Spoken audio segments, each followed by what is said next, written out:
welcome back to the YouTube live event, How to Launch and Scale Your Perfect Online Business.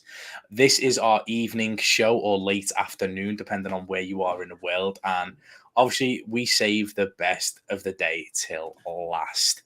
We have got, never mind his name, just look what's on his wall.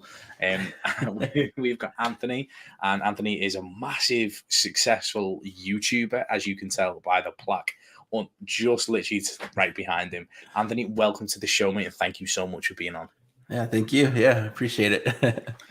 So obviously we were chatting a little bit just before the show, and we were talking about like how long you've actually been in this game. Now you said 15 years. Why did you get into it to start with?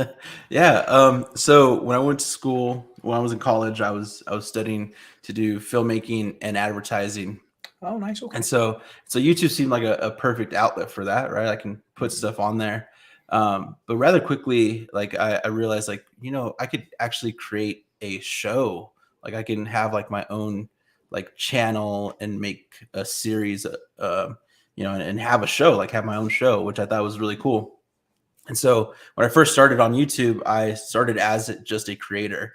And so I created a YouTube series that was called Urban Media, and it all had to do with basically documenting my city and state and where I lived, and just like all the sort of urban culture that existed, from breakdancing to graffiti art and DJing and things like that. And so I did that for a couple of years, and I had a ton of fun doing that. And like, these are like the early days of YouTube.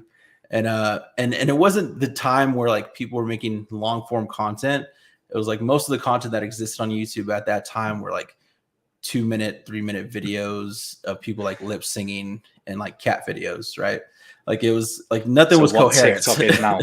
Yeah, technically what TikTok is now, like a lot of short form content of just randomness.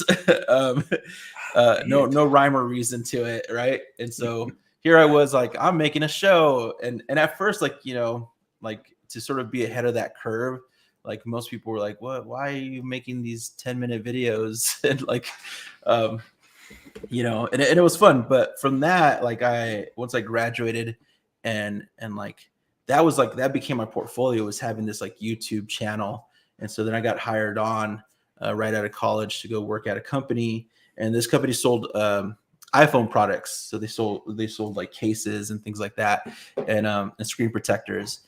And so I basically took that same concept of like, well, let's make a series to sell this product. And so we made a series where we put the screen protector against other natural elements, or like just basically bash the crap out of a phone to show like, how durable it could be with our screen protectors and things like that. And that's where I first learned like you can sell product via YouTube, because it was fun to like look on the website and see like, okay, what are we not selling? Like what's not selling, what's not moving, right? And then be like, all right, I'll go make a video about that product. And then I'd go make the video and I'd put it up. And the next thing I know, there was sales coming in that day, and then the next day, and then just sales continuously coming in for a product that we didn't market besides make a YouTube video for it, right? And so that was really cool to see and learn that was possible. And yeah, so from there, I think the biggest aha moment that I had in my own professional career, from seeing that you could sell a product, you create a video, sell a product, and then people will buy it, was then knowing that those videos were a big selling point for the company when they presented themselves to AT&T, and AT&T says like, hey, this is fantastic, we love what your product can do, we've seen the content, we're going to sign that contract with the company. And so then they signed a contract, a national contract, and then basically we're now in all AT&T stores across the country here in the US, and then ended up becoming they went from like this $5 million company to an $11 million company in just a matter of a few months from being able to go to those stores. And that was like basically that power of seeing content and how that content could basically sell that product, right? So it was cool to see that. So And then when you sorry, when you obviously had created these videos, etc., like, did you identify a framework that worked so quick? Like, did you well identify that something that would work, or was it just making cool videos because you were a cool guy and it just happened to pop? um well, like during that time, like I probably didn't have a framework, right? I was just like, I'm like, we're gonna try this and see what happens, right? um Marketing. but as I like started doing it more and more often, not just for that company, for then other companies and other businesses, and then even with creators, I started to realize that there was like a framework that existed, and that you could like continuously copy it and keep going. um and my philosophy soon became like, because right now, like to this day, even then, and this was back in 2013, like even then and to this day, like a lot of people push this whole idea of influencer marketing, and I think influencer marketing is great. Like I've been an influencer and helped market product and whatnot, and I've worked on campaigns for other influencers, but I always found that it was much better as the brand or the company itself to become the influencer. Like you become the thought leader, you become the authority, you become the thing that you're trying to represent, and create your own content. And you're not gonna need influencers to like sell your product for you, as long as you can actually communicate to an audience or a viewer. And a good example of that would be like someone like Red Bull, right? Like Red Bull as a brand is just what is like a 16-ounce drink. That's an energy drink, but like the name Red Bull is so synonymous with extreme sports, and they've created their own they've created their own events, and they've created like historical events even, just off of that Red Bull name. And yes, they have all these sponsored athletes and things like that, but it's not really the athletes that's pushing it. It's still just the Red Bull name. Like the athletes, I would even say, sometimes get more recognition because now they're a sponsored Red Bull athletes, or now they're a sponsored, even like something like Nike. Like now it's a sponsored Nike athlete, right? Like these are brands that have built their own authority from content they create, and from, of course, having a good product too, right? Like we can't fail to recognize that as well. But yeah, like they create this branding from the content that they put out there. And yes, some of that content has influencers in it, but sometimes it's just a very compelling story, and giving an audience what they want to learn or to achieve and aspire to, right? Yeah, well, as you say, obviously, like taking the Red Bull concept, obviously they've gone on to like Red Bull gives you wings, and just everybody remembers Red Bull gives you wings. Like if you wanna get some energy, if you wanna reach the top, like Red Bull's the one. Like I know obviously you're Yeah. drinking water right now, but Yeah. like then they went on to, as you say, like they've bought F1 teams, they've bought football clubs or soccer Yeah. clubs, depending on where you are in the world. Like That's true. they've gone massive with their brand, and as you say, it's really interesting to see how they've took Yeah. that and obviously like moved across. And like a good example of someone that went from creator status to being like this world renowned person, and to do the things that they're doing now.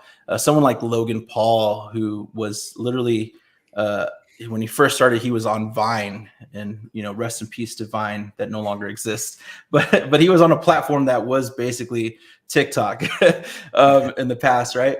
And he went from there and then went to YouTube, and then he was just this vlogger, but he was able to create products from his own personality and his own influence. And he created a product line called Maverick, and that product line sold millions a week, like when he was selling it on his YouTube channel. Like and like it got to the point where Logan Paul himself actually wouldn't even take on any sponsorship deals, because all his money came from selling his own products on his YouTube channel. Nowadays, he even has his own energy drink that he sells, and he's even gone on to like do these crazy projects where he's like taking Polaroid pictures and he's selling those as NFTs, and like just fathom that, like he's selling a Polaroid picture, for thousands of dollars because it's an NFT, and it's all because of what he built through YouTube. And so that's what's crazy possible with YouTube, because you are able to build brand and authority on that platform. Do you think there's any more powerful platform to build that authority, longevity, and success than YouTube? I don't know. Like, people right now will try to say like, oh, TikTok, but I'm like you could talk to somebody that's on TikTok, they want to be on YouTube. Like, their long-term game is to be on YouTube. Like, and then the fact that you had like all these celebrities that like, who have stardom, who opened up YouTube channels. Like, you had The Rock and Will Smith and all these other big celebrities who then was like, oh, well, I want to go create content on YouTube now too. Kevin Hart, for instance, has like a whole media team that has continuously made YouTube series on YouTube. He has like, I think he at one point he had like 3 different YouTube series that he created, and they live on YouTube. Wow, because obviously it's taking the Kevin Hart thing. Obviously, I know he's got like his thing on Netflix, and he's got like, so basically they go to his house, don't they? And he tells jokes in the back of his house on Netflix, and then obviously YouTube as well. Like I thought it was quite interesting when you were like, if you ask a TikToker where do you want to be, they want to be on YouTube. And to be fair, it's right, isn't it? Because TikTok has its place right now, and obviously long may it continue, because like it does bring you some success, but it's brand awareness, isn't it? But if you actually want to build that know, like, and trust, and that thing that's going to get the credit card out every single week, it's YouTube, isn't it? It's got taken that brand awareness and pulling them into YouTube. Come and watch my YouTube channel. Come and watch my YouTube channel. And like, then it's a case of the videos on YouTube's like, how do you give YouTube what they want in order for you to get what you want? Yeah, for sure. And I think that's where you basically have to understand that YouTube has what's called the infamous YouTube algorithm, right? But that's where it's great, because YouTube actually wants to help you. Like, YouTube is entire purpose for you to have a video on their platform is for them to work as hard as possible to get that video in front of people. Like, that's all the algorithm is. It's like, all right, you gave us a video, we're going to work our hardest to give you an audience. And so understanding that, like, opens the doors to so many things. And like, we could definitely go into that and sort of talk about how that works.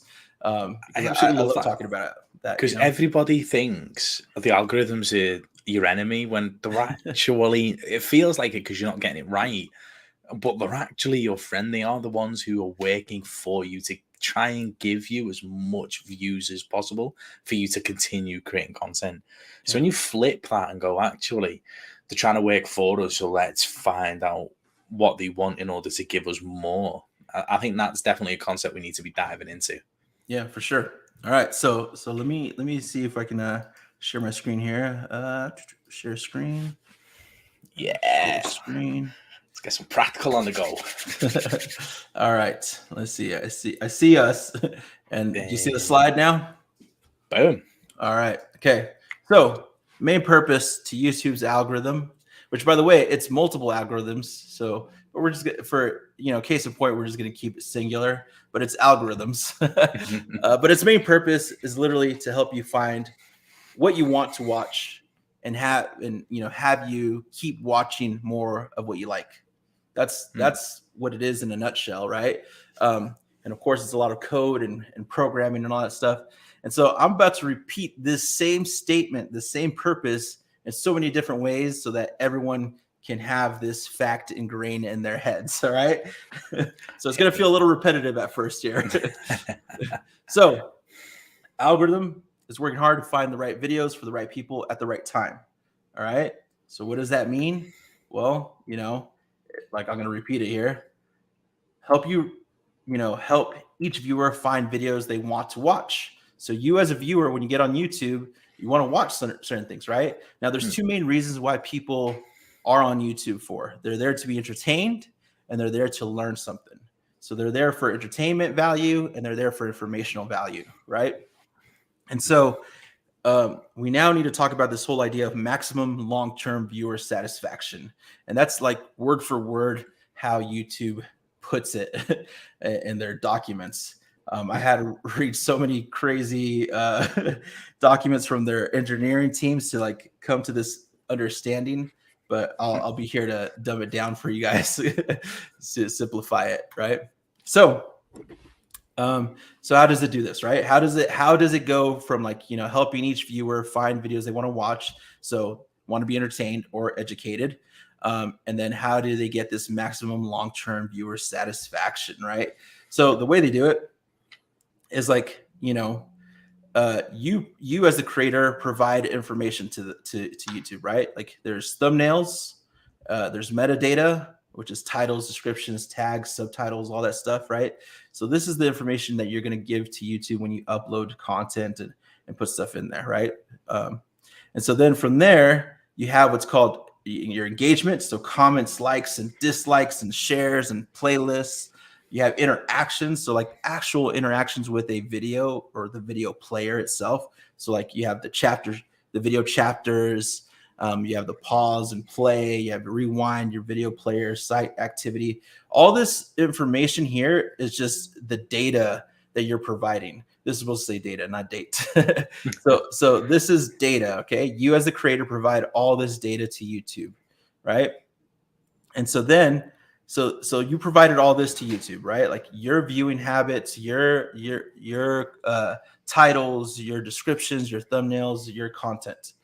And then the viewer, the person watching it, well, what it's going to look at is going to look at what you watched before, or what they watched before, right? The watch history. They're going to look how long you spent watching certain videos. They're going to look at if you skipped videos, not just like skipped around in a video, but like if a video showed up in front of you and then you're like, I'm not watching that. So like that's feedback to YouTube, right? And so that's why sometimes like if you're a person who gets told like upload every single day on YouTube, it's like, well, hold up. Like, do people actually want to see you every single day? Because every platform is doing that. And if I'm going to YouTube, do I want to watch you every single day? Like, do I need you to teach me how to build my online business every single day? Probably not. Like that's probably too much information, right? That starts to feel like I'm going to school, and people probably don't want that, right? So if you're uploading every day, it's like Monday they're going to see your video, then on Tuesday they're going to skip your video. So now you just gave information to YouTube to be like, oh, well, I guess they don't need to watch this videos anymore. Like they want to watch something else, right? So it's always collecting this information from you. There's even like these little feedback things that show up on YouTube every now and then. Like if you're on there too long, they're like, hey, are you not interested in this video? Right. And then you even get like pre and post watch surveys. I've seen them. So like, yeah. So if you've seen them, you've been on YouTube too long. But like, this is YouTube's opportunity to be like, hey, give us some information. Cause like either your viewing habit, like we sort of figured it out a little bit, you're like how you view things. Or you're just too sporadic and we need some information from you. And again, it's collecting all this data just to help know what to serve you, like what to give you, right? And what you're going to keep watching. And so there's two ways to categorize this data. You can say it's like personalization, like the watch history, and performance, appeal, engagement, and satisfaction, right? So as we get into this, like you have like, so this is like personalized, right? Like what you watch, how you watch it, how you engage with it, and do you keep watching it? And then this is more like external factors. Now, to explain this a little bit better, it's like this is what you provide as a creator and a viewer, right? And then this is completely out of your hands. All right. So there is things that are not going to be fully in your control, and that's topic interest. So like not everyone's going to be interested in building an online business, right? Or competition. Maybe there's way too many people talking about the same thing in the online business world, whether that's like affiliate marketing or whatever. And also seasonality. At times it's like, during the summer, there might not be too many people wanting to learn how to create a business. But during the beginning of the year, yes, like everybody wants to be their new you, right? Like new year, yeah. And so like that's what's happening in people's minds, and so they're ready to do that. At the end of the year, everyone's in that same mindset again because they're like, man, I made it a whole year and I still haven't accomplished that thing. I need to get back into it, right? So there's seasonality to your content.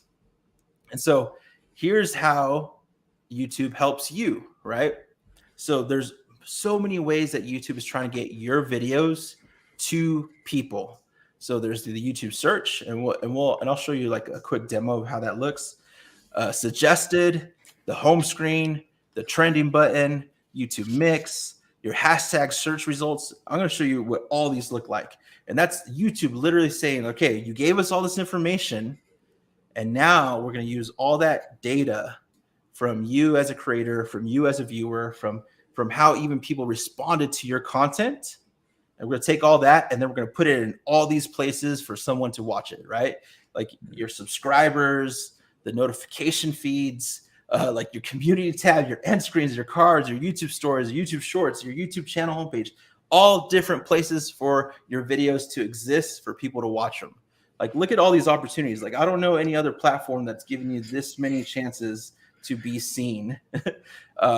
And so when you look at that, it's a huge list, isn't it? It's like, it's not just the For You page and your feed. It's not just like Facebook, where it's like, again, your wall, their feed, and then maybe a story. There's tons of different ways your videos can be found. Yeah, it's absolutely insane. And that's one of the biggest reasons why like YouTube is fantastic, right?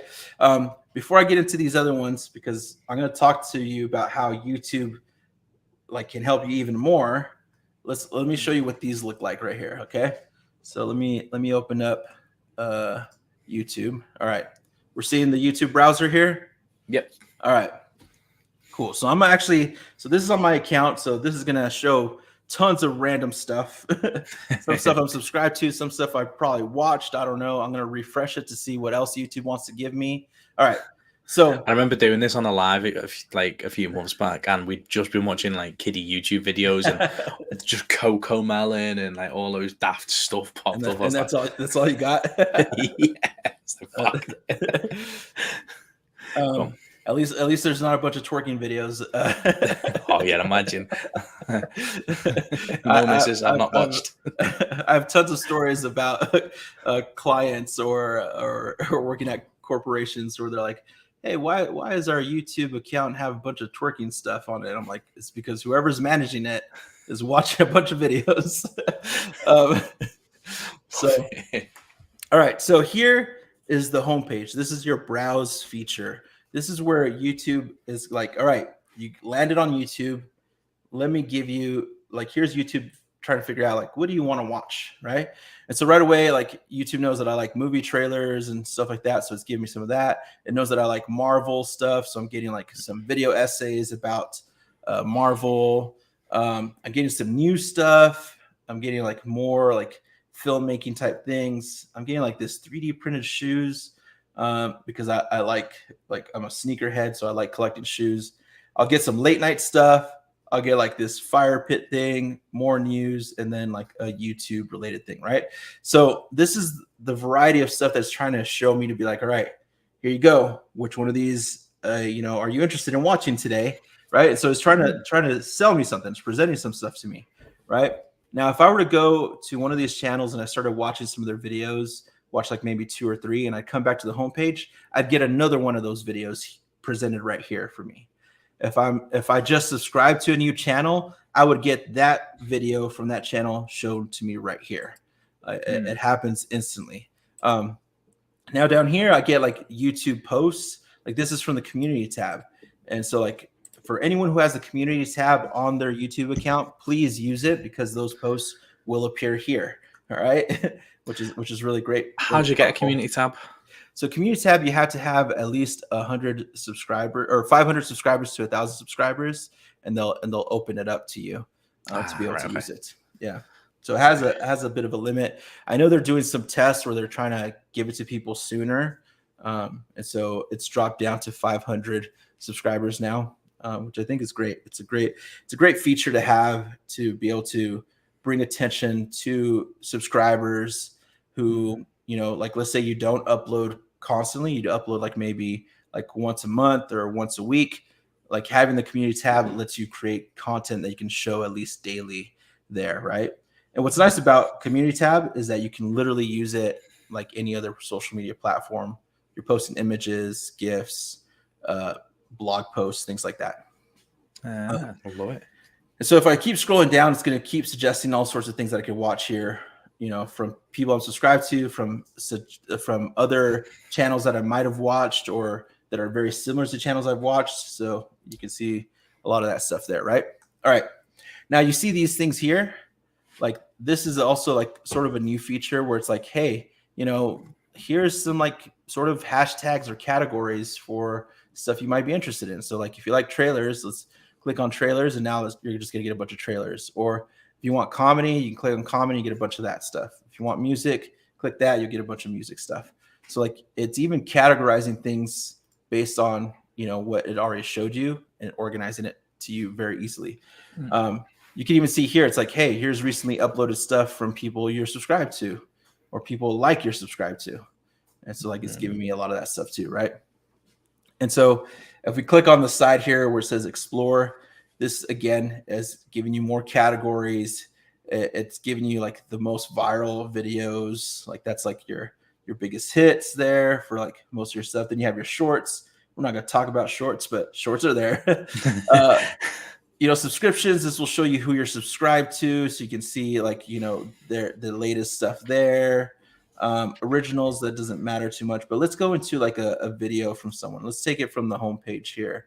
We'll go to creator dynamics. This is a good buddy of mine. He actually worked at YouTube, and then he decided to leave YouTube and create a YouTube channel, which is pretty. And still wild. get paid. Yeah. And so like you see, here's his community. You know, he's posting stuff on there. And then if we go to his just one of these videos, right? Right away on this video, like you can see. Like down here, he can put links to other videos in his description for this. He can have links to other videos if he wanted to. Down here, here's all the suggested, like, you know, like, hey, you like this YouTube creator and this YouTube video about YouTube? Like, here's some more of that, right? Like, here's all these other things that are being suggested to you. So YouTube is always trying to make sure you stay on this platform. Here's your end screens, the stuff that you can like then click on to watch more. If we end this video here, you know, and I cancel it, here's all the suggested again, right? So like on average, someone that's on YouTube will be on here for 45 minutes. All right. Wow. Like because YouTube is so good at keeping you here. Like, you know, so the question is, well, how do I get people to watch my stuff and stay watching more of my stuff, right? And so that's where we get into this part here, right? Like, so I've showed you most of what these look like, right? What these things are, but here's the top secret sauce of YouTube itself, right? If you can increase the chance of YouTube suggesting your content by increasing your click-through rate and your video watch time.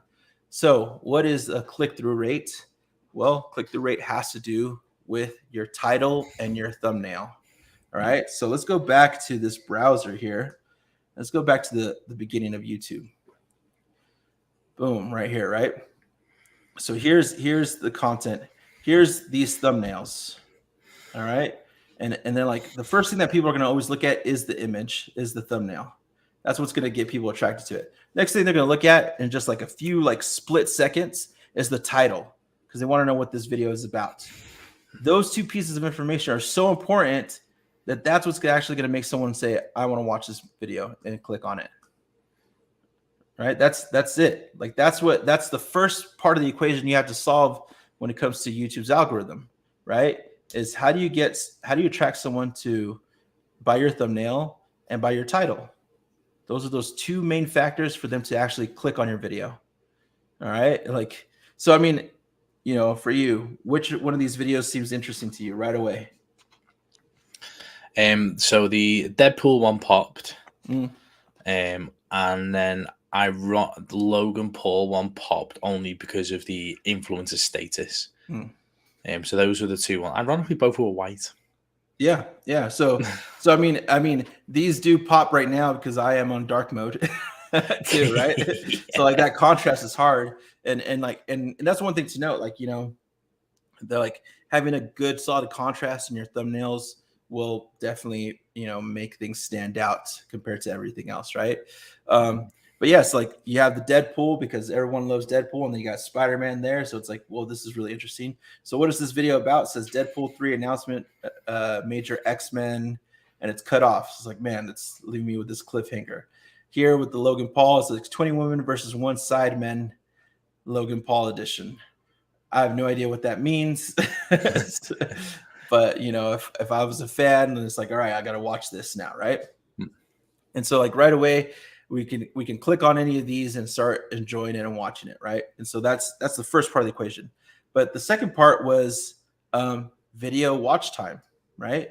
So that second part, which by the way, this quote here is found in the analytics in this section here. Oh yeah. So like, and this is where it's like, hey, you want to see what how YouTube's recommending your content? You want to increase that? Those are the two things you got to do. Get better click-through rate, which is your thumbnail and title, and then get them to watch, right? So, you know, the secret is good thumbnail. Now the issue is like, you know, that's your first impressions. But now how do we get them to like keep watching, right? Like how do they stay watching it? So with that first impression, to get them to watch it, you just literally have to deliver on the promise you made in your title and thumbnail and keep them interested throughout the video. That's it. I think an issue that happens though, it's like somebody makes an awesome like thumbnail and then comes up with this most crazy title, and then they click on it and they watch the video and it has nothing to do with that, or it's pretty bad, right? Like, so like you didn't deliver on any of that promise. Like you failed the viewer, and so you almost like you broke that trust. You broke the promise that you made them that like, hey, this video was going to be about this. Like you rickrolled the person, right? It's like, and so like, don't do that. If you want them to keep watching, do not rickroll your viewer. And so like the sauce for more views is literally thumbnails, titles, and your first 30 seconds of your video. And your first 30 seconds of the video is just reinforcing what the thumbnail and title said. All right. So now we need to get into this next part. All right. So then what is my thumbnail? What is my title? And like, you know, what are my first 30 seconds supposed to be? Right? Like what am I supposed to actually be creating to get that audience and get that audience that's going to buy my product, right? Or service or whatever it is I'm trying to sell to someone, right? Because we are talking about growing a business here, right? So now we understand what YouTube wants, what they are trying to do for you. So now you need to figure out, well, what am I going to do for my potential customers? Like what type of value I'm trying to give to them. And so if we understand how YouTube works now, it's like, okay, like let's put the whole puzzle together here, right? And so in order to figure that out, we have to know how to create for search. All right. And so this next few things that I'm about to share with you, in order for it to work, you have to know what your niche or category is that you're going to be talking about. And like, I'm sure there are probably other speakers that can help you understand, like, you know, what are you as an expert, right? Like, you know, what do you like to talk about and what are you good at? Like that's for another time. But then, you know, understanding who your audience and viewers are. If you know those two things, you could do the rest of what I'm about to share with you guys. All right. So let me organize my slides here so we can get into that part of how do you create for search, or AKA how to create videos that people actually want to watch. Right. So because like, here's the thing, like you want people to actually be trying to find your videos in the first place. Right. And so you need to know who those people are so you can deliver on the things that they're looking for. All right. So let's get into that here. All right. So there's my disclaimer. Know your niche, know your audience. All right. So So let's get into the right mindset here. So if we're going to create for search or create for, to find the audience, we have to start thinking like our potential viewer. So we have to ask ourselves certain questions. We have to ask like, okay, what does this viewer do when they're online? What do they do when they're offline? What do they do? Like, what do they care about? Like, how do they spend their day? Like, where do they get their information from? Like, you got to encapsulate all that information. And I usually have my clients write all this stuff down. We create spreadsheets on this, and we spend almost a month on just these questions and trying to figure this out, right? Because we really want to know who this person is going to be, who's going to view our content, right? Next, we try to understand like what are their consumption habits. Like, are they like full dedicated YouTube people that's all they watch is YouTube, or are they people who like are on Facebook, or are they just Instagram, or are they just TikTok? Do they still like read magazines, right? Like, we want to know all these types of things. Like do they listen to the radio? Like, do we like, is that our audience?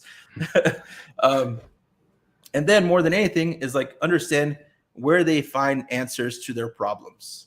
Is it from a trusted friend only? Is it from their church? Is it from books? Is it from media? Is it from the news? And I know, like, usually when I do this exercise with people, it's hard for them to sort of like think in this very abstract way of feeling like, well, I'm just guessing here. And it's like, yes, you are sort of making these educated guesses, but like if you're selling a product, you created the product, or if you're selling a service or a product, right? You created these things for someone. And so like break that, that avatar, that customer profile into this viewer persona. And now think about how they would view this stuff, or what they're trying to get in order to then buy your product or service, right? So what I tend to do for that is I tend to tell like my clients and students, it's like, well, obviously you created it or looked at it for a reason to solve a problem for you, and now you're trying to obviously help other people. So therefore, 9 times out of 10, you are your target audience 4 steps back. Yeah. So go back and remember what were your habits at that point. Like, obviously, so for instance, mine are very much, they're on Facebook and YouTube as like their 2 primary platforms, because that's what I was on. That's when I started. Yeah. I'd go into Facebook to hustle, and I'd go into YouTube to learn. Yeah, I mean, that's very true. Like, I am a big believer that you need to look at yourself. And then as you continue to fill this person out, like this viewer persona profile out, you sort of then start to like think back to when you first started. Because if you created something for yourself, right, you were solving certain problems that you had at that moment in time. Now that you've created the thing and you use it and it's helpful, and like you have, like, let's say you created a digital product and to be able to sell courses or whatever, like you already know how to sell courses. You need to now put yourself in the mindset of like, where were you when you didn't know how to sell courses? So like, where were you getting your information from? Like how did you get to this level? How did you go from A to Z, right? or Z, wherever wherever we're from. Yeah. I had to do the same with soccer before, mate. Don't worry. All right. So when we're thinking about this, we now go into, all right, so how are we creating for our audience? Well, there's 3 ways to find that, right? So like if we've mapped out who this person is, we're now going to sort of say, okay, here are the questions they're asking. So first of all, we're going to look at frequently asked questions. Then we're going to look at the YouTube search bar, and then we're going to look at Google search bar. So frequently asked questions, where can you find those? Well, I would say, for one, if you are an expert in the topic, some people are probably asking you already a very common question all the time. So that's going to be a frequently asked question. If you work for a company, or if you have your own company website, well, guess what? You will have a frequently asked questions section there, because customer support is tired of answering that same question over and over again. But yeah, your website, the product itself, like what I love about physical products is that you can literally take them, put them in your hand and say like, okay, what does this do? That's your first frequently asked question. Like, okay, all right. Does it withstand heat? Is it antimicrobial? Is it, or bacterial, right? Like, or is it like, can it go in the water? Can it go in cold? Can it go in hot? Like you're not just asking all sorts of random questions, but those are all questions that somebody is going to have about your product. That's going to be a make or break for them, right? You know, and so products do that. Your brand and company, if you have a story for your brand, like people are going to ask, like, well, when did it start? Like, you know, what was this origin story? Like for topics, like, you know, you have your, you could always think of like the who, what, why, when, where, how. Your industry, an industry always has tons of questions that's asked about the industry. Is the industry a scam? Right? That's always, you know, that's always a big question that you get to answer, especially if you're in MLMs. And yourself, like what questions did you originally have when you first learned about the said topic or the said niche, right? And, you know, put those questions down. And here's the best part. This is what you create. Like when you start your channel, you answer these simple questions first. Like, so you shouldn't be sitting there like twiddling your thumbs being like, I don't know what to create. Like, it's like, I don't know how to go viral. You do not want to go viral. Like you want people to find your stuff first and they'd be like, oh, cool. You answered my question or you solved my problem. Thank you. All right. I'm going to come back and see what else you can solve for me. Yeah. And so right away, right? Like that's our first set of videos. Next we start going to YouTube. YouTube is going to give us so much information to then make better videos. All right. So now we have predictive search results, search filters, and then you have tools like vidIQ and TubeBuddy. So let's look at that real quick. What does that look like? All right. So give me a topic here. Let's go with online business, right? That's what we're all trying to do is create and grow an online business. So it's like how to grow an online, and I didn't even have to type business. I got business right away, right? So these things that you're seeing here are real search terms that people, millions, if not billions of people typed into YouTube. Literally typed into YouTube, right? So the very first one was how to grow an online business. Next, it was how to grow an online clothing store, how to grow an online community, how to grow an online boutique, how to grow an online store. So you can see like these right here are very similar, right? Like clothing store, boutique store, right? Fitness business, online presence, ministry, audience, business fast, retail business, clothing business, tutoring business, coaching business. So there you go. Like right here, you already have a ton of information you can go into, right? And see like what people are searching for and what they're trying to solve. And like you can always take it a step further. So it's like how to grow an online business. So I can type in business and then I'm going to get even more things. I'm like how to grow an online business fast, how to grow a fitness business, how to grow a business on Instagram, how to grow an online business on Facebook through social media. And you can see it keeps going. Like, hey, look at this online business in the Philippines. We're getting that specific.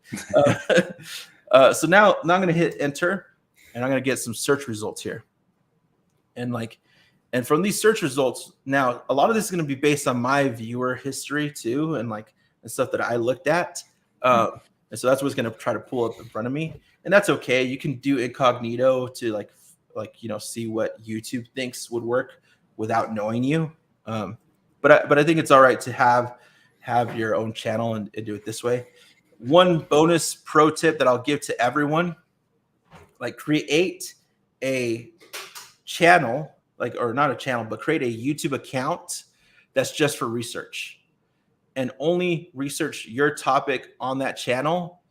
And then just only subscribe and only watch videos on that topic.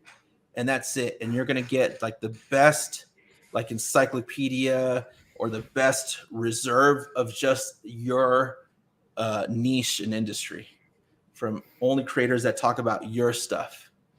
And all that YouTube is going to suggest to you is more of what you talk about. And that's going to be fantastic wealth of knowledge and treasure for you. So that's a separate channel to your creator channel. So you've got it's not really a channel, is it? But you've got a research account and a creator channel. Yeah, exactly. And don't ever pollute that research account, okay? Meaning don't give the phone to your kid and have them watching Coco Melon on it.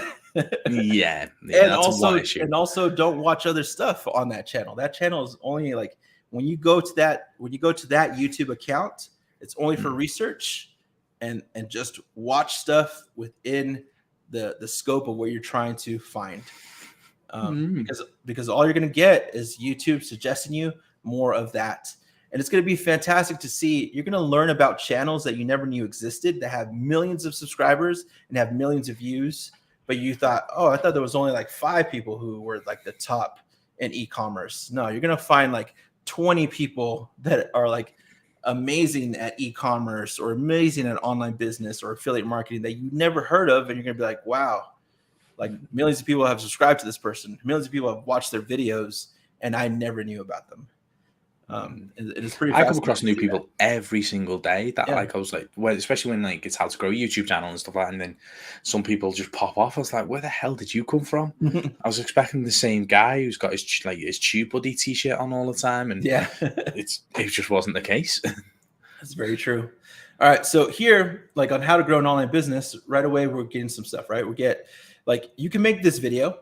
You can literally make this video, how to grow an online business. That'd be a fantastic video. But you can see here, people made some variations to answering the same question. So right away, we have the #1 marketing strategy to grow your online business updated for 2022.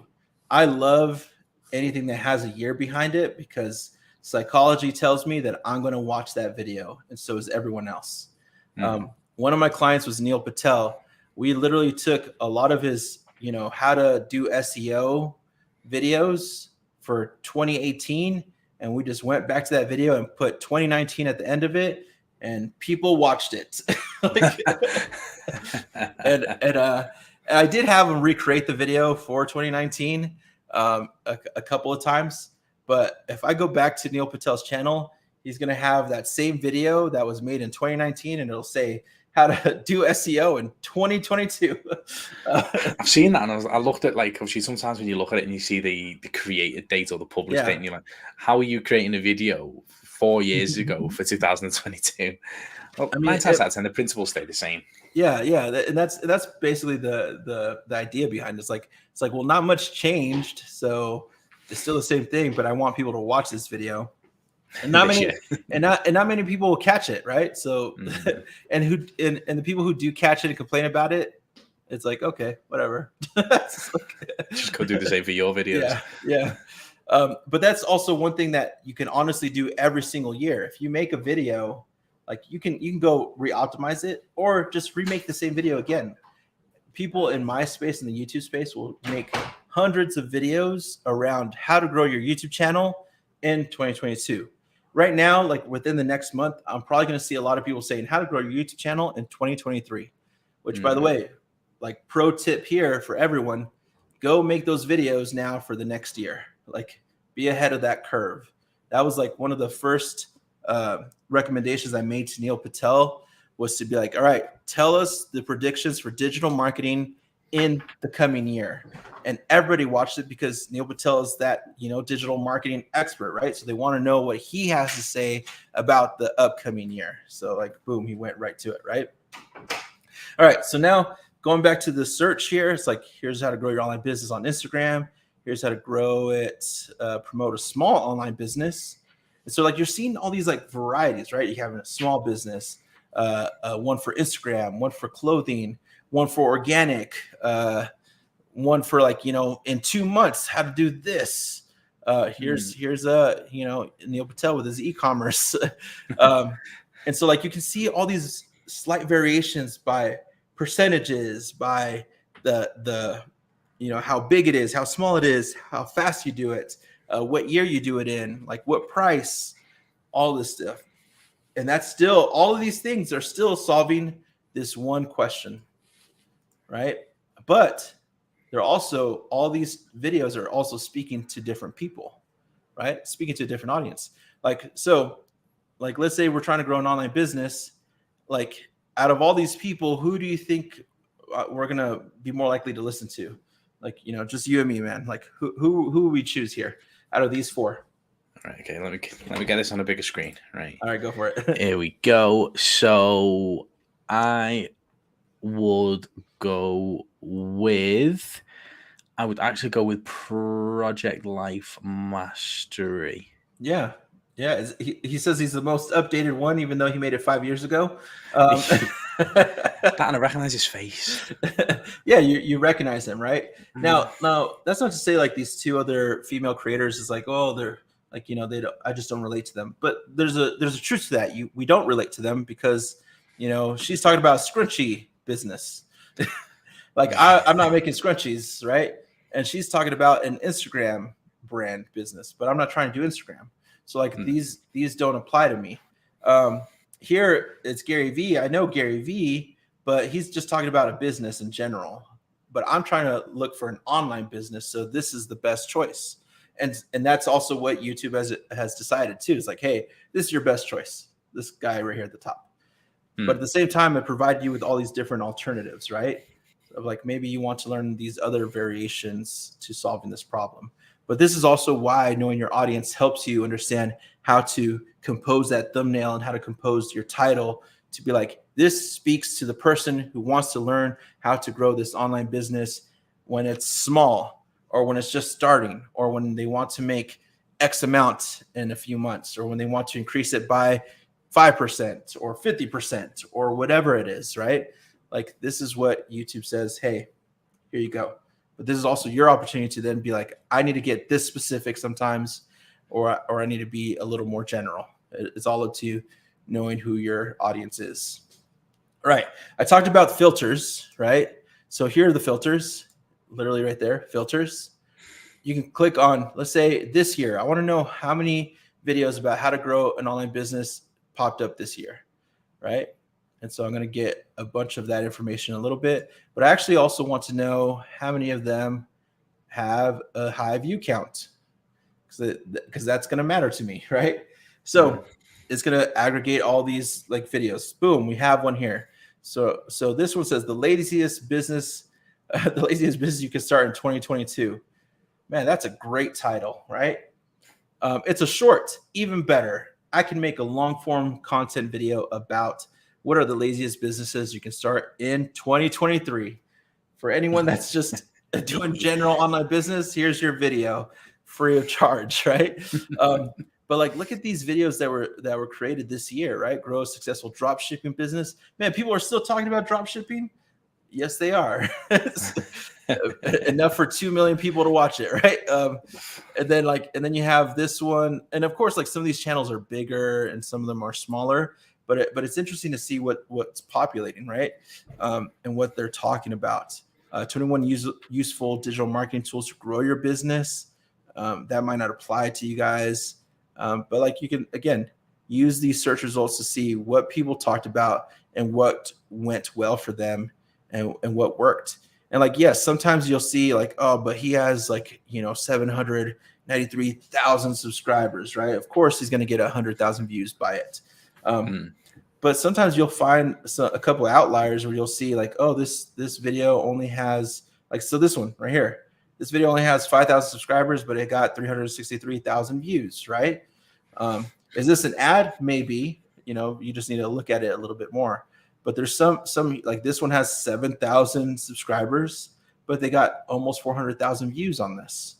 Like you'll find some outliers in that where it's like it was a topic so good that it didn't matter how big the channel was. People wanted to see what you had to say about it. All right. So I'm not going to get too much into vidIQ and TubeBuddy, but there are these tools that you can look into to get other related suggestions and things like that to understand that more. All right, let's go into my favorite one, which is Google search. Most people, Google search is sort of underrated in the YouTube space. And I don't know why, because I can literally grab how to grow an online business, stick it into my Google search here. I'm going to get a wealth of information that I can go make videos from. All right. So now everyone who's watching and listening, this is your opportunity to literally learn how to make a month's worth of content by just looking at one page. Okay, here we go. So here are some of the things you get from Google search. You get the search results, you get featured snippets, you get what people also ask, you get videos, you get related searches, and then you have all these other search tabs. So let's look at this, right? Right away, we get ads. Ads are great because they let you know who is spending money. And if they're spending money on it, it must be profitable in some sort of way, right? And so like you can look at this and look at these sites and be like, okay, you know what? Maybe I should make a video about this when it comes to online business, or maybe I should see what this company is about. Like, in fact, like this person here, this is an ad, but it's showing up as the first organic result. Something that was made in 2020, 7 strategies to grow your online business. I can now take this article here and then look at this article and be like, can I talk about this in a much better way? Can I present this same information in a like better consumable way? Look at this, man. Invest in video marketing, YouTube. Right? But like this right here is your script, basically. Now I'm not saying like read this word for word. Like, no, like put this in your own words. Like if you don't agree with all 7 of them, just talk about 3 of them. Just talk about 5 of them. Or add 3 more and talk about 10 strategies to grow your online business. But this was an organic post that Google said, hey, this is going to help you to grow your online business. All right. So boom, we have one video here. Or, you know, if we were like, you know, really intense here, we could say like, I'm going to make a video for all 7 of these strategies. And now you have 7 videos right away. All right, let's go to the next one. Here we have people also search for. All right, like you can see here what other people search for. You can make videos on each one of these. And because this is what people actually looked for, right? What people also asked. All right, make videos on all these things. Look at all these are like literally listicles. You can here's 7 more videos. Here's 15 more videos you can make. Here's 21 more videos you can make. Like we just basically made all the content we needed to make for an entire year on the first page of Google search. So creating content for search isn't that difficult once you understand who your audience is and how you can create videos for them. Right? And then here's what they also searched for. And like literally you can start clicking on this and going into a whole nother feed. Sometimes I even like getting this stuff, right? Online business tips for beginners. I'll get this and guess where I'm going to put it? I'm going to go right into YouTube and I'm going to put it in there and see like, all right, did anyone make a video on this? And like, all right, I got a couple of those videos. Sweet. Let me make some videos around this too, right? But like, look at the variations. Here's the year. Here's the listicle and year. Here's for beginners. Man, all 3 of these for beginners because it's for beginners, right? Like, let's say like you don't want to talk to beginners. Like, here's 1099 business ideas for advanced, you know, more, or you could say here's 10 advanced online business ideas. Everybody who's a beginner, guess what? They're going to watch the advanced video too, because everyone sort of thinks highly of themselves anyway. So they're going to be like, I can do the advanced tips. I don't need this beginner stuff. And they're going to want to watch that. Right? Or I'm just going to do them all at once. Yeah. And I mean, like, and here's the featured snippet, by the way, that I talked about. Like how to grow how to start your online business in 10 steps, determine your niche. So like, here's like basically a summary from an article. And again, all of these are videos. And the reason why I say like all these are videos is because like people read these articles. Like there's people, yes, who still read.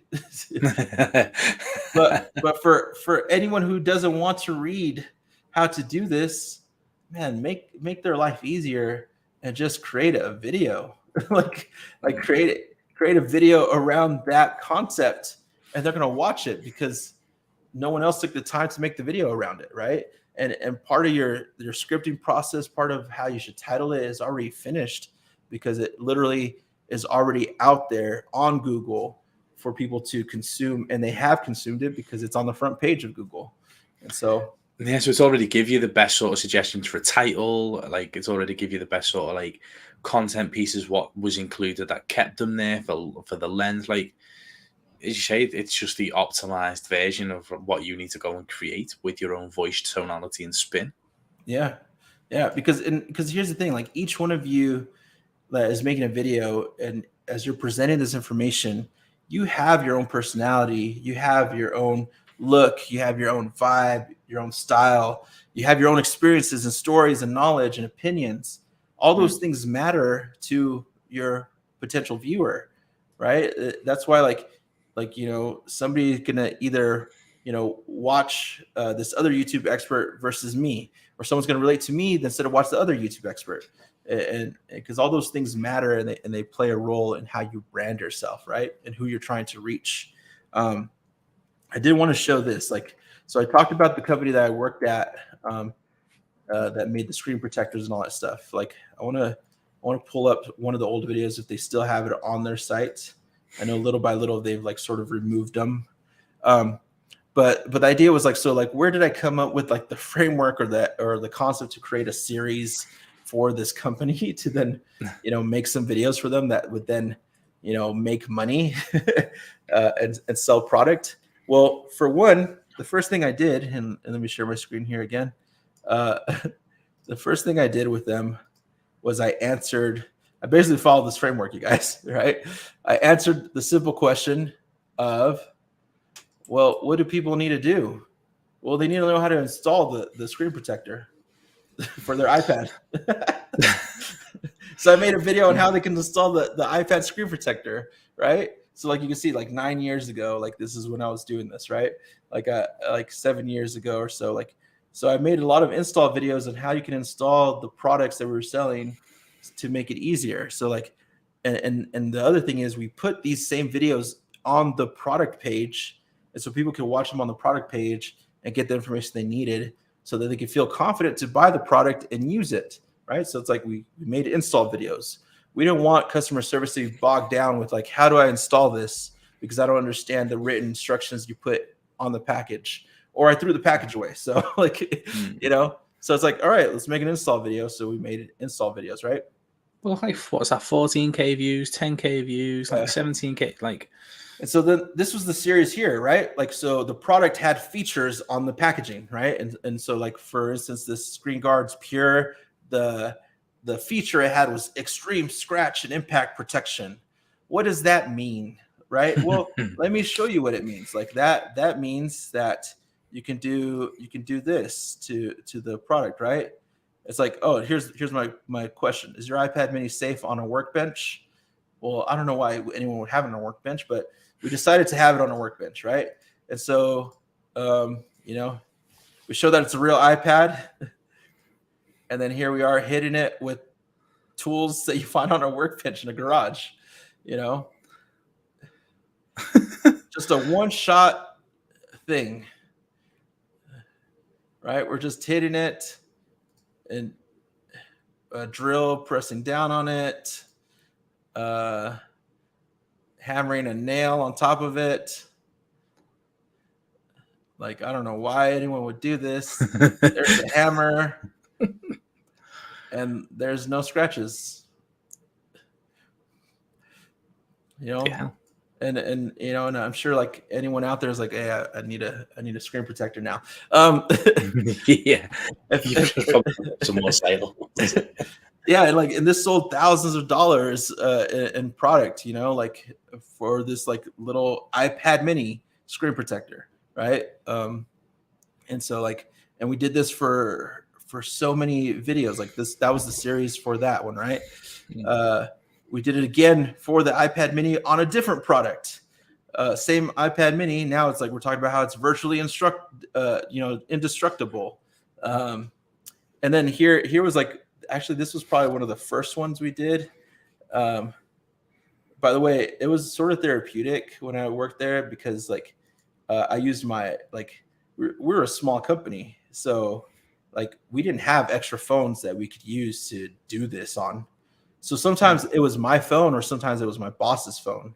And so if I wasn't having a good day with my boss, then you got to his phone. I'm hey, I gotta make a video with your phone today. And then I could right away start just doing stuff on it, right? Everyone always reacted to the stapler the most. I've literally just done the same. yeah, because it's that stapler match, right? But you can see how people watch this. Oh, this was fun. I just dropped everything on it. and then drop the hammer, and then yeah, screen protection, scratch resistance. There it is. And then this sold tons of product as well. Look at the views. Like the views on it is like nearly 200,000 views. Yeah, and I mean part of it, like a lot of these views came from the product page, right? Like, and that was like the big selling point on that product page, because they could read extreme impact and scratch protection, but it's like, how extreme is this? I was like, well, there's the video of how extreme it is. And like another thing is, like, there was another series that's no longer on the channel, but it was like, we do like bodyguards versus basketball. And so like we take, the case and like have people step on it or like bounce a ball on it or whatever, or drop it while they're doing a layup. We had bodyguards versus the kitchen. That video actually got picked up by Mashable because we literally put an iPad and put the screen protector on the iPad and then put an image of a cutting board. And then we sort of cut a bunch of vegetables and pizza and all this stuff on top of the iPad, because we're using an iPad as a cutting board. And so like it went pretty viral as a way to show like, hey, this is like, who would do this to an iPad? And it was me. I would do it to an iPad. And so, nice. Yeah. And part of it is like during that time, like there was a couple of, what was funny is that there was videos that were going viral about like, kids buying iPads and iPhones and just breaking them. Like they would wait in line, be the first ones to get it. Then they'd go outside and they just like trash them. Right.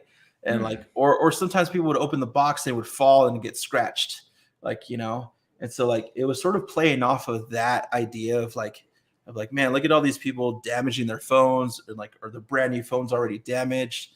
And like, so we're solving the problem that, we're going to put these screen protectors on these cases, and you could do your normal everyday thing and it won't get damaged. And you don't have to do these crazy extreme things that we're doing, because if it can withstand extreme stuff, like, like you just using it day to day isn't going to do anything to the screen protector, or your screen or your phone. Right. But yeah. So nice. So you focused a lot on the search and the content ideas, and you've said like obviously within so you've got a good thumbnail is the one is like the first thing that people look at. Like, what tips have you got to create good thumbnail? Because like so many people say like different things, like 5 words max or very clickbaity and stuff like that. Like, what do you find as a thumbnail? Because that's the first phase, isn't it? Is getting that thumbnail. What is the framework to make that pop and increase your click-through rate? So I would say there are so many several ways to make a thumbnail, but there's 2 very easy ways to approach it. One is what is the emotional reaction that you can convey in a thumbnail. So if it's a person, like oftentimes, like if you're talking about online business or sales or marketing, like those terms are very abstract. There isn't like visually, how do you describe that, right? Like how do you describe how to start an online business?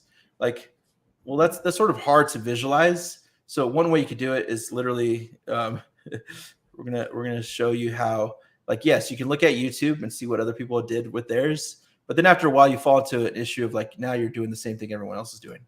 Or I can go to Google, because Google is your friend, online business, right? And I could go to images, and I could see like, what are the images that represent an online business? And I can see here, right? And I can look here and I can say like, okay, what sort of pops here? Like, is there something that stands out when I'm talking about an online business, right? Like, and there'll be some images that pop out. You can go to like iStock photos or any of those types of things and type in that same search term and see what generates.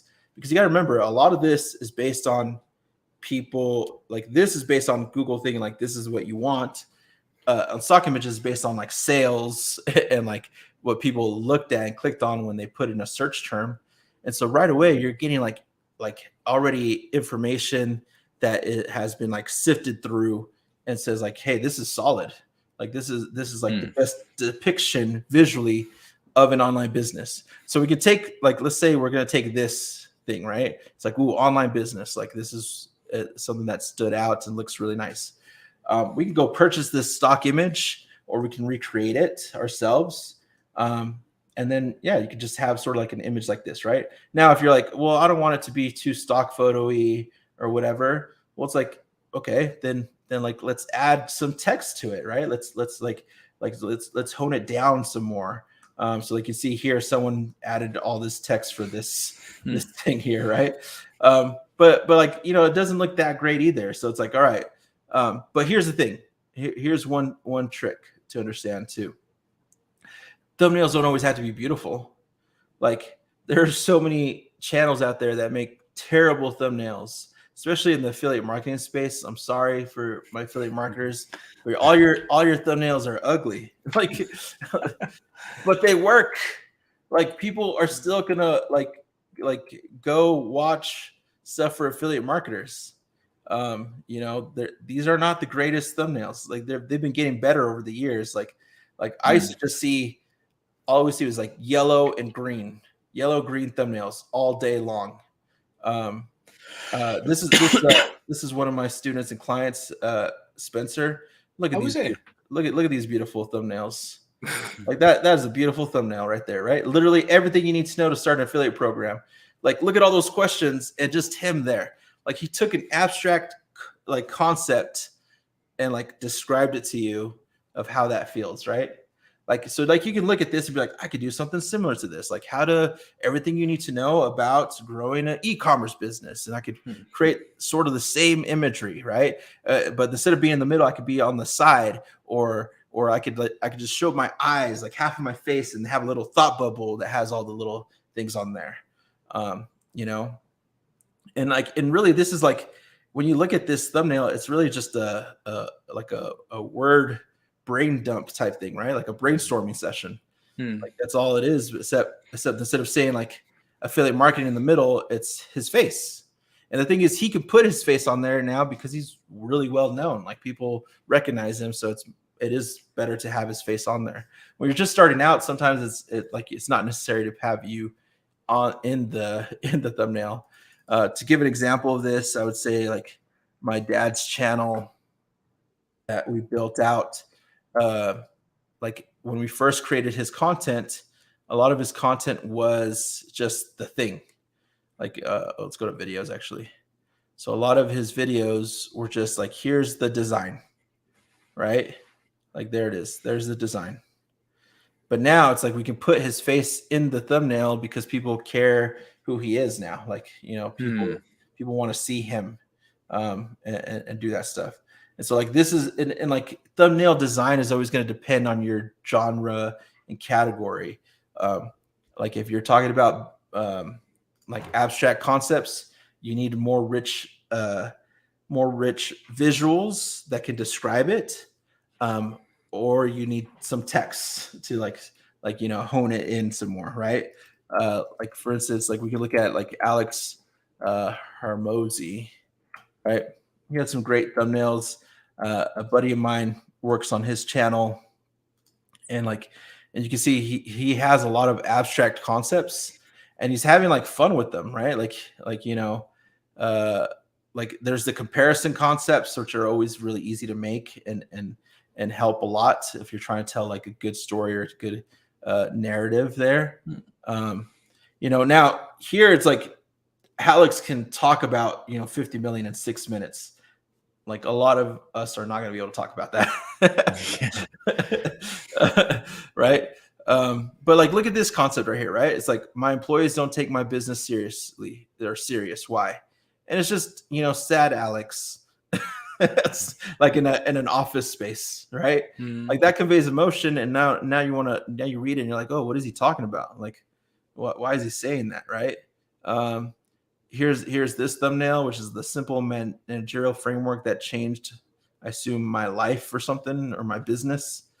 And it's just him there. Now that's not that great of a thumbnail, but like you can sort of see how these thumbnails evolved over time, right? Like you can see like they're always have his face. He's doing some sort of emotional face that conveys some sort of emotion or some sort of action.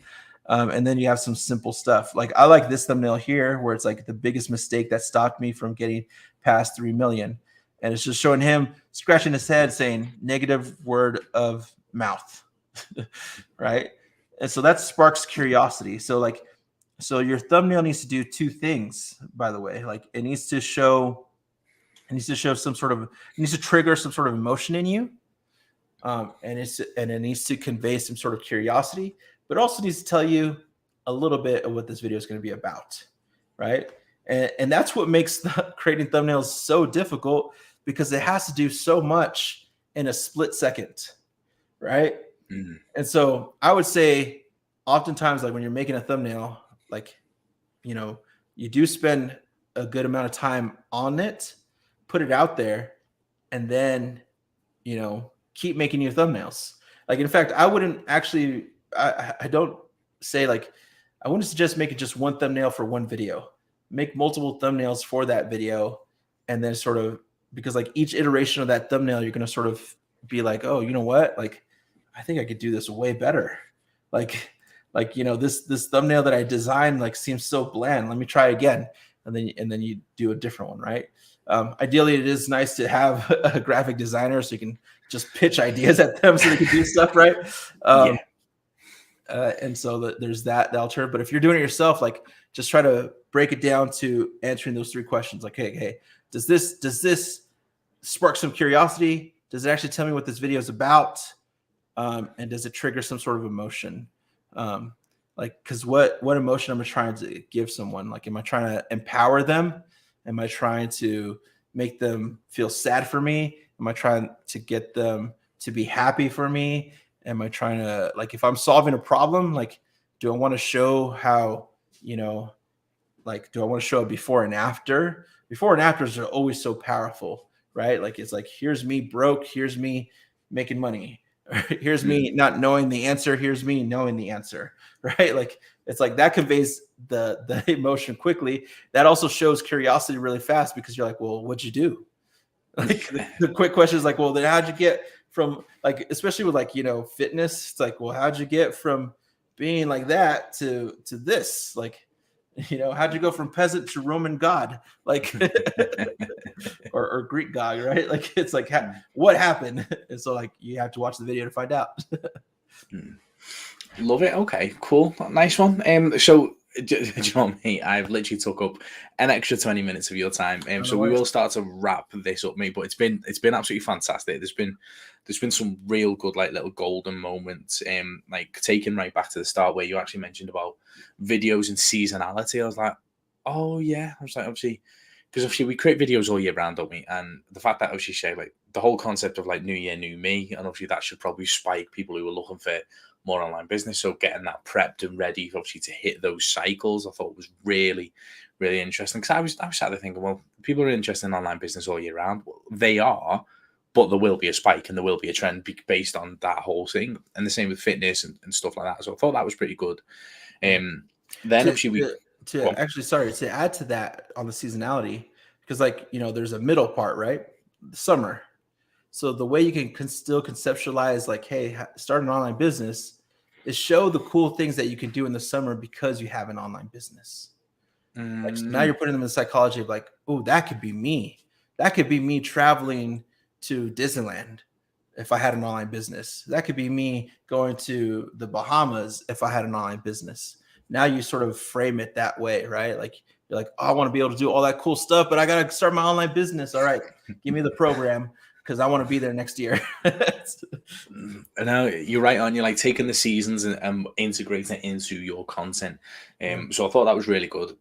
One thing that I absolutely loved with like the algorithm's actually your friend. It's actually there trying to help you, which I thought was brilliant, because a lot of people just hate on the algorithm, don't they? When it's the one thing that's going to get you found.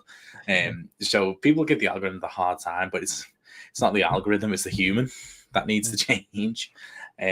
So I quite like that as well. And then obviously between the thumbnails, the watch time, and using the first 30 seconds, so she keep them hooked, but then reiterate what you've told them in the title to extend that watch time over that period. Because you see that drop in audience retention, don't you, within like the first like 10 seconds. So if you can reiterate that for 30 seconds, and I see that in so many videos that I've never really clocked onto. It's like, I was like, yeah, okay, I know what the video is about because I've just read your title, but like, can we get to it? But what it's watch time. It's like, that's so absolutely golden when you go, ah.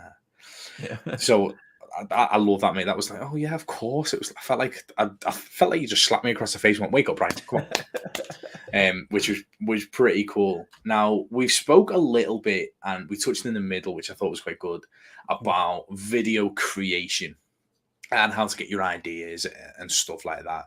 Now, if I'm not mistaken, you have a video creation workshop. Is that right? Correct. Yeah. Yeah. So Talk to since me. I've been doing this for over a decade now, like my first of the only reason I was able to start a YouTube channel was because I was studying film and I worked at a TV studio. So I had to learn how to edit. But I didn't have to learn how to edit like, like spend all day editing. No, like I had to edit a TV episode that had to go live on television in a few hours. So I had to learn how to edit fast. And so in that process of being thrown into the fire, like I developed a process and a framework that allows me to edit videos a lot faster. And that same process can easily be taught to anyone. And so that's what I do. I help people understand how they can create their video before they even shoot it and before they even start editing it. So that way, once they get to that part, it just goes right out the door and it could be easily published onto YouTube. And so that's what the 1 hour video creation workshop is all about, is using my framework to be able to create videos in an hour. Once you get really good at it, in an hour or less. Like I right now do daily content for another channel, and I just spend an hour doing that. Less actually, but yeah. To editing and published.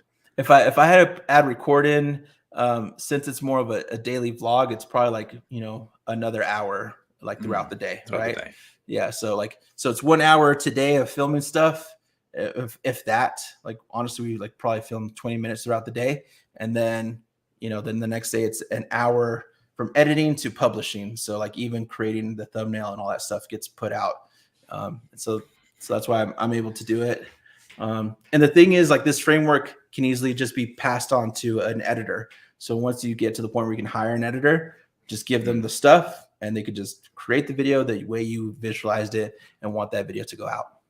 Nice. Okay, guys. So obviously, if you want help with your video creation, Anthony's got a great obviously workshop. The link will be the first link in the YouTube description. Go ahead, go and check that out. You've heard about his wealth of experience. You've heard about some of the people he's with. I heard him name drop Spencer Meacham, and obviously like others that he's been working with. So obviously he knows his stuff, and as you can tell by this interview, he knows it. So go ahead and check out that workshop below. And this is the final workshop for the night. We are back next week, guys. So week 3 starts next Friday. So 100% jump into the Facebook group, ask any questions. Let's find out what you've got, what your biggest takeaways have been, and we will see you next week. And Anthony, thank you so much, mate. Thank you. Let's go.